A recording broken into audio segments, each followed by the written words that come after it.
बच्चों आज की क्लास में हम ये पार्ट 1 जो पिछली क्लास में पढ़े थे ना कविता, उसका अभ्यास प्रश्न करेंगे जो यहाँ पर है।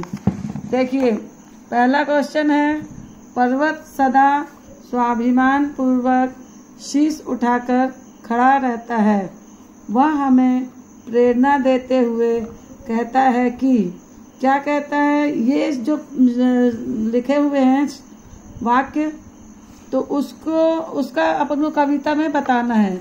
ये जो दिया गया है ना वाक्य कि पर्वत सदा स्वाभिमान पूर्वक शीश उठाकर खड़ा रहता है और वह हमें प्रेरणा देते हुए कहता है, इसको हमको कविता की पंक्ति में लिखना है इसी को।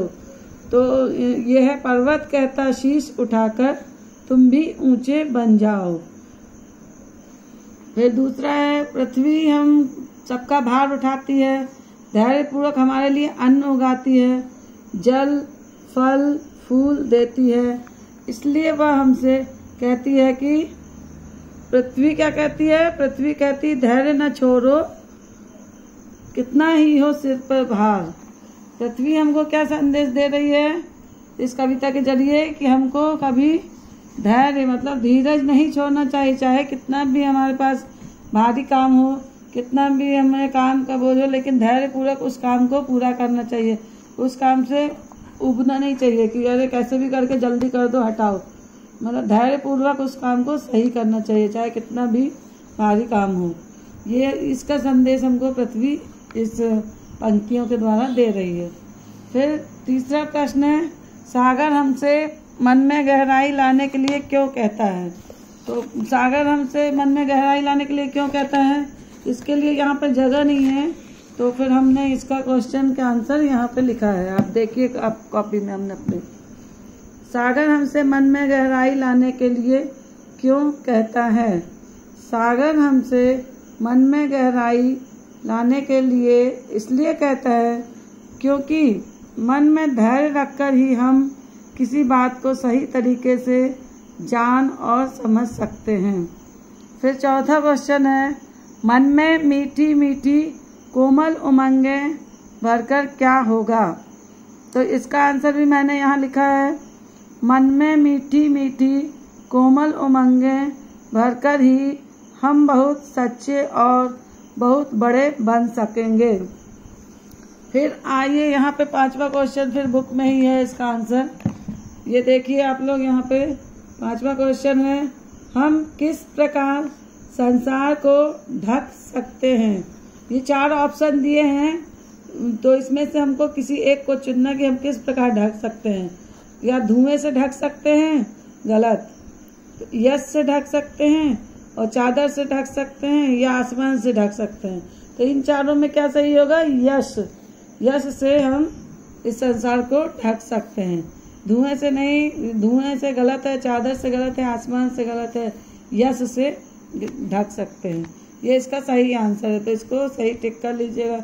इसको आपको अपनी कॉपी में भी करना है और बुक में भी करना है, दोनों में आप लोगों को करना है ये क्वेश्चन। फिर आगे देखिए, भाषा की बात, कविता में से तुकांत शब्द चुनकर लिखिए। तुकांत मतलब उसके जैसे उच्चारण वाले शब्द, जिसमें लास्ट के अक्षर वैसे ही आते हों, उच्चारण वैसे ही आता हो बोलने में। जैसे ये देखिए, उठाकर, और इसका क्या लिखा है? लहराकर। मतलब एक जैसा लगा ना, कर कर दोनों में लगा है ना, तो एक जैसे समान उच्चारण वाले शब्द भी इसको कह सकते हैं अपन, समान तुक वाले शब्द भी कहते हैं इसको। और यहाँ लिखा है तुकांत। तुकांत मतलब एक ही जैसे तुक वाले, उच्चारण वाले। फिर जाओ का लाओ, तरंग का उमंग। देखिए सब बोलने में एक जैसे लग रहा है ना, लास्ट के शब्द, जो लास्ट के अक्षर हैं वो सब एक ही जैसे उच्चारण दे रहे हैं। बन का मन, भार का संसार, कितना का इतना। ये हुआ आपका, इसको आप बुक और कॉपी दोनों में करिएगा। फिर आगे देखिए, कविता में से एक से शब्दों के जोड़े चुनकर लिखिए। जैसे उठ उठ, तो ये जैसे उठ उठ है, वैसे हमने कविता में देखा है गिर गिर और मीठी मीठी। ये आपको यहाँ दी है कविता में, ये दोनों, ये देखिए सामने, गिर गिर दिया है, गिर गिर, और मीठी मीठी दी है ना। तो यही हम लोग यहाँ पे लिखेंगे। इसी जैसे उठ उठ तो उसने लिख दिया है, ये दो हमको खुद से लिखना है। ठीक है, पढ़िए, समझिए और लिखिए। इसको क्या है, क्या लिखा है, कहना। कहना को लिखा है कहकर। तो उठना को हम लोग लिखेंगे उठकर, लाना को लाकर, समझना को समझकर। ऐसे हमको बुक में भरना है और ये कॉपी में भी करना है इनको। फिर आगे देखिए, ये खाली स्थान दिया है। अपने मन में मीठी उमंगे, फिर डैश, ये लहरें कहाँ जा रही हैं। तो यहाँ हमको बताया है कि इसको देख के हमको ये बना के लिखना है। तो यहाँ भरना नहीं आएगा, अपने मन में मीठी उमंगे भर कर, ये आएगा भर कर। भरना नहीं लिख सकते, यहाँ गलत हो जाएगा ये। तो भर कर ये लहरें कहाँ जा रही हैं, ये सेंटेंस सही हो गया। फिर आगे देखिए, धीरज डैश कोई भी सफलता कैसे पा सकता है। तो छोड़ना, तो धीरज छोड़ना लिखेंगे तो नहीं लिखेंगे कि धीरज छोड़ना कोई भी सफलता कैसे पा सकता है। इसको लिखेंगे धीरज छोड़कर कोई भी सफलता कैसे पा सकता है। फिर बादलों ने सूर्य को डैश ना जाने कहाँ छिपा दिया। छिपा दिया मतलब सूर्य को ढककर ना जाने कहाँ छिपा दिया। बादलों ने सूर्य को ढककर ना जाने कहाँ छिपा दिया, ये हो गया। फिर ये वही दिया खा वाला, उठाना का उठाकर, गिराना का गिरकर, गिराकर, गिराना का गिराकर। प्रकृति हमें बहुत कुछ कहती है। समझाना मतलब समझाकर कहती है, यहाँ पे आएगा समझाकर कहती है। हम अपने आसपास को साफ सुथरा डैश प्रकृति को खुश कर सकते हैं। तो यहाँ पे हम बनाना नहीं लिखेंगे, लिखेंगे हम अपने आसपास को साफ सुथरा बनाकर प्रकृति को खुश कर सकते हैं। ठीक है, ये हो गया आपका ये वाला क्वेश्चन नंबर 3 खत्म। अब आगे देखिए क्वेश्चन नंबर 4, अभ्यास 4 मतलब 2-2 पर्यायवाची शब्द चुनिए और बोलकर लिखिए। ये आपको बॉक्स जो बना हुआ है इसमें दिया है। अब हमको देखना कि किसमें क्या क्या आएगा। यहाँ पर दिया हुआ है ये ऑप्शन। तो क्या है ये, पर्वत को हम पहाड़ और क्या क्या कह सकते हैं, डैश और डैश भी कहते हैं। तो पर्यायवाची पर्वत का पर्यायवाची क्या होगा, शैल होगा और अचल होगा। तो इन दोनों में हम ये पर्यायवाची भर देंगे। फिर आगे देखिए, सागर समुद्र डैश और डैश भी कहलाता है। तो सागर को और हम लोग क्या बोलते हैं, यहाँ पे दिया है देखिए, सिंधु और जलधि। तो सिंधु और जलधि भी कहलाता है सागर। एक नाम हुआ सागर, फिर समुद्र, फिर सिंधु, फिर जलधि। ये सब इसके पर्यायवाची हुए सागर, किसके, सागर के। और ये पर्वत का पर्यायवाची शैल, पहाड़ और अचल, ये हुआ।